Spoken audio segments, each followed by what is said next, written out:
एक एक लकड़ी का टुकड़ा दिया और कहा, तुम्हें इसे एक झटके में तोड़ देना है। सभी ने लकड़ी को बहुत ही आसानी से एक झटके में तोड़ दिया।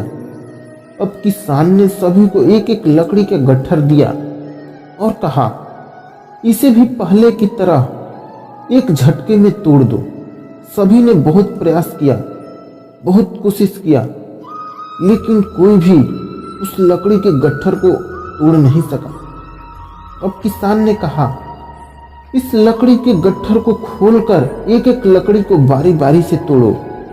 सभी ने ऐसा ही किया और लकड़ी को बारी बारी से तोड़ दिया। तब किसान मुस्कुराते हुए बोला कि तुम सब इस लकड़ी की तरह हो। अगर अकेले अकेले रहोगे, आपस में लड़ते झगड़ते रहोगे, तब तक तुम्हें कोई भी आसानी से नुकसान पहुंचा सकता है।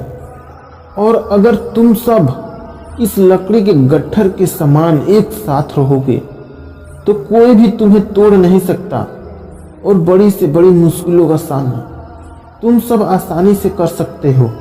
श्रीमद् भगवद गीता का दूसरा उपदेश यह है, जो होने वाला है वो होकर ही रहता है और जो नहीं होने वाला है वो कभी नहीं होता। ऐसा निश्चय जिसकी बुद्धि में होता है, उन्हें कभी भी किसी बात की चिंता नहीं होती।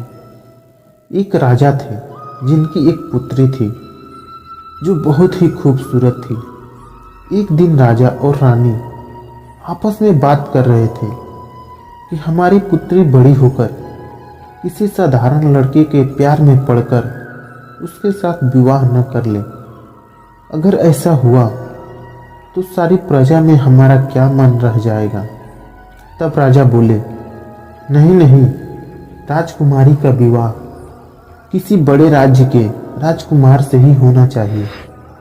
फिर राजा और रानी ने एक योजना बनाई, क्यों न हम राजकुमारी को ऐसा कहें कि बाहर उनकी जान को खतरा है, इसलिए वो राजमहल से बाहर न जाए और राजमहल के अंदर ही रहें और बगीचे में भ्रमण कर सके।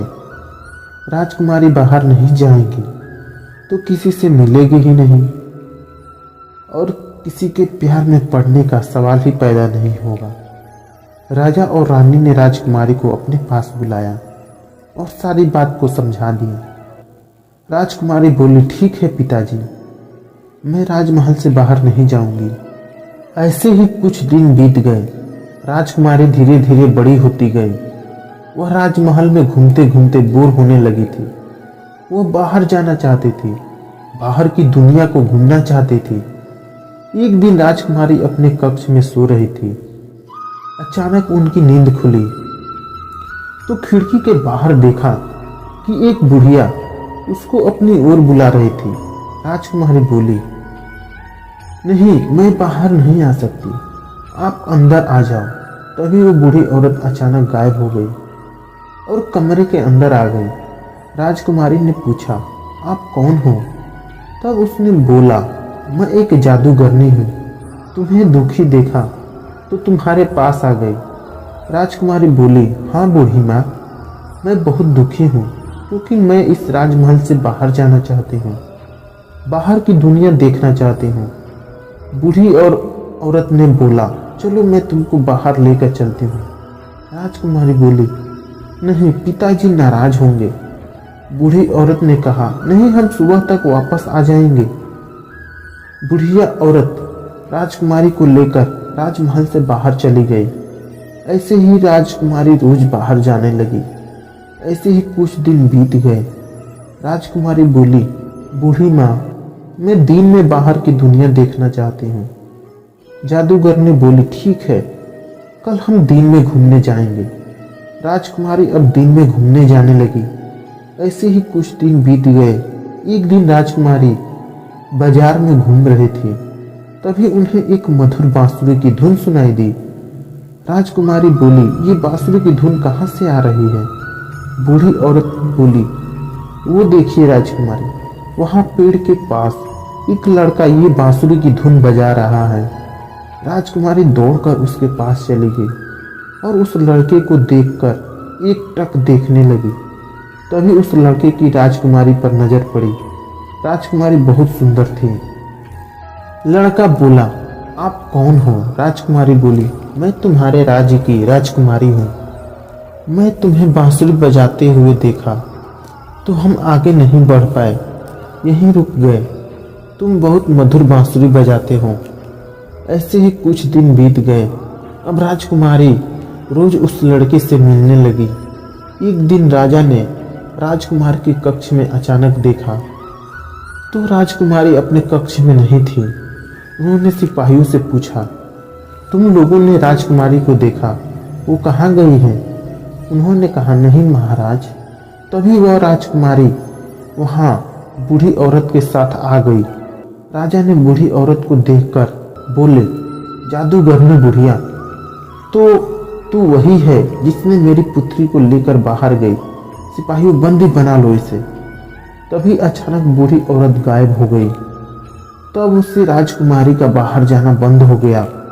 उधर वो लड़का भी राजकुमारी से प्रेम करने लगा था। कुछ दिन बीत गए तो बूढ़ी राजकुमारी के पास नहीं आई। एक दिन फिर वो बूढ़ी औरत राजकुमारी के पास आई और बोली, तुम कैसी हो? राजकुमारी बोली, बूढ़ी माँ, मुझे उस लड़के से मिलना है, मुझे उसके पास लेकर चलिए। उधर लड़का वहीं पर रोज राजकुमारी का इंतजार करता था। राजकुमारी वहां पहुंची और तुम मेरे साथ राजमहल चलो, हम दोनों शादी कर लेंगे। तभी बूढ़ी औरत बोली, नहीं, तुम्हारे पिता तुम्हारी शादी इस लड़के से नहीं करवाएंगे। राजकुमारी बोली, फिर हम लोग यहीं शादी कर लेते हैं। राजकुमारी ने उस लड़के से शादी कर लिया। फिर राजमहल गए। वहाँ राजा और रानी ने देखा कि हमारी पुत्री एक साधारण लड़के से विवाह कर लिया है। तभी रानी बोली, जो होने वाला है वो होकर ही रहता है। हमने राजकुमारी को राजमहल में ही रखा, फिर भी वो बाहर गए और इस लड़के से शादी कर लिया। होने को कोई नहीं टाल सकता है। श्री कृष्ण का तीसरा उपदेश यह है, कोई भी इंसान अपने कर्म से भाग नहीं सकता। मनुष्य को अपने कर्मों का फल भुगतना ही पड़ता है। एक बार बहुत ही प्रसिद्ध महात्मा अपने शिष्यों के साथ तीर्थ यात्रा पर निकले। कुछ दूर चलने के बाद थकान के कारण घने जंगल में ही विश्राम करने के लिए रुक गए। इतने में ही महात्मा को कुछ आवाज सुनाई दिया। ध्यान से सुनने के बाद पता चला यह कुछ लोगों के रोने की आवाज है। महात्मा ने अपने शिष्यों को बोला, ध्यान से सुनो, यह आवाज कहाँ से आ रही है? लेकिन उनके शिष्यों को कोई भी आवाज सुनाई नहीं दे रही थी। फिर भी वे अपने गुरु की आज्ञा से जंगल में कुछ दूर जाकर देखा, फिर भी कुछ पता नहीं चला। केवल महात्मा को एक अंधेरे कुएं से कुछ लोगों के रोने की आवाज सुनाई दे रही थी। महात्मा ने कुएं के अंदर देखा तो 5 लोग बहुत बुरी तरह से रो रहे थे, लेकिन शिष्यों को ना कुछ सुनाई दे रहा था और ना कुछ दिखाई दे रहा था। तब महात्मा ने उन 5 लोगों के मुस्कुराते हुए पूछा, भाई, तुम लोग किस कर्मों का फल भोग रहे हो? तब वे 5 और जोर जोर से रोने लगे। तब जाके महात्मा ने बताया, यहाँ 5 प्रेत आत्माएं हैं। यह सुनकर सभी शिष्य डर गए। तब महात्मा बोले, तुम लोगों को डरने की कोई जरूरत नहीं है। तुम सब इनसे ज्यादा शक्तिशाली हो, क्योंकि तुम सब कर्मों से महान हो और ये सभी आज अपनी पिछले करनी का फल भोग रहे हैं। आज के समय में इनसे दुर्बल कोई नहीं है। इन्होंने ऐसा क्या किया था गुरुदेव? एक शिष्य पूछा। उनमें से पहले प्रेत आत्मा ने बोला कि मैं पिछले जन्म में ब्राह्मण था। मैं लोगों से भिक्षा मांगता था, लेकिन उस भिक्षा का भोग विलास में खर्च कर देता था। दूसरे प्रेत आत्मा ने उत्तर दिया, मैं एक क्षत्रिय था और अपनी शक्ति का उपयोग निर्बल असहाय गरीबों पर करता था। तीसरे प्रेत आत्मा ने उत्तर दिया कि वो बनिया था, बस खुद के फायदे की सोचता था और हमेशा मिलावट करके सामान को बेचता था, जिसके कारण कितने ही लोग मारे गए। चौथे ने उत्तर दिया कि मैं क्षुद्र था और अपनी जिम्मेदारी से भागता था। अपने माता पिता को मारता पीटता था, दिन रात नशे में डूबा रहता था। पांचवें प्रेत आत्मा ने उत्तर दिया, मैं एक लेखक था, अश्लील कथाएं लिखता था।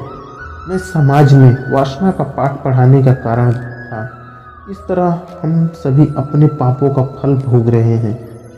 उन्होंने महात्मा से निवेदन किया कि आप महात्मा हैं, आप संसार के लोगों को समझाइए। बुराई का रास्ता क्षण भर ही खुशी देता है, लेकिन इसका दंड कई जन्मों तक भोगना पड़ता है। श्रीमद् भगवद गीता का चौथा उपदेश यह है कि इंसान को कभी भी हार नहीं माननी चाहिए। चाहे कितनी भी मुश्किल हो, हमें कड़ी मेहनत करनी चाहिए और अपने लक्ष्य को प्राप्त करने का प्रयास करते रहना चाहिए। एक बार की बात है, एक बहुत ही समझदार गिद्ध था जो एक बरगद के पेड़ पर रहता था। वह दिन भर लोगों की मदद करता था, वह लोगों की समस्याओं को सुलझाता था, उन्होंने सही मार्ग दिखाता था। एक दिन एक लड़का उस गिद्ध के पास पहुंच गया। मैं बहुत परेशान हूँ, मैं अपनी परीक्षा में फेल हो गया हूँ। गिद्ध ने लड़के को समझाया कि तुम्हें निराश नहीं होना चाहिए। उसने कहा, तुम्हें कड़ी मेहनत करनी चाहिए और दोबारा से प्रयास करना चाहिए। उसने गिद्ध की बात मानी, फिर से कड़ी मेहनत किया। अगली बार वो अपनी परीक्षा में पास हो गया। उसने गिद्ध को धन्यवाद दिया और कहा, मैं आपकी वजह से अपने परीक्षा में अच्छे अंक से पास हो पाया। यही बात इंसान के जीवन में भी लागू होती है कि कड़ी मेहनत और दृढ़ संकल्प से ही आप कुछ भी हासिल कर सकते हो। भगवद गीता का पांचवा उपदेश यह है कि मनुष्य को अपने सच्चाई के साथ रहना चाहिए। चाहे कितनी विकट परिस्थिति क्यों ना हो, सच का साथ कभी नहीं छोड़ना चाहिए। एक जंगल में एक पति पत्नी अपने दोनों बच्चों के साथ रहते थे। एक दिन भयंकर तूफान आया। उस तूफान में उनके घर टूटकर बिखर गए, जिसमें उस पति पत्नी की मौत हो गई, लेकिन उनके दोनों बच्चे बच गए। कुछ दिनों बाद एक ऋषि जंगल में घूमते हुए आए। उन्होंने देखा कि वे दोनों बच्चे एक दूसरे के बहुत करीब थे। वे दोनों एक दूसरे की देखभाल कर रहे थे। उस ऋषि ने उन दोनों बच्चों को अपने साथ अपने आश्रम लेकर आए। उन्होंने उन दोनों का बहुत ही प्यार से पालन पोषण किया। धीरे धीरे वो दोनों बहुत बड़े हो गए। उनमें से एक बच्चा ऋषि के आश्रम में ही रहना पसंद किया, जबकि दूसरा वापस जंगल में जाना चाहता था। लड़का एक डाकू की गुफा में रहने लगा। वह डाकुओं के साथ चोरी और लूट में शामिल हो गया, लेकिन वह हमेशा अपने भाई को याद करता था जो ऋषि के साथ रहता था। वह वापस अपने भाई के पास आना चाहता था। एक दिन जो लड़का ऋषि के साथ रहता था, वह जंगल में अपने भाई को खोजने निकला। वह डाकू की गुफा के पास पहुंचा। वह वहां अपने भाई को देखकर बहुत खुश हुआ और उसके साथ वापस आश्रम आ गया। ऋषि ने दोनों भाइयों को समझाया कि बुराई का साथ देना गलत है। उनसे ऋषि का बात सुनकर बुराई का साथ छोड़ दिया और अच्छाई के साथ रहने का फैसला किया।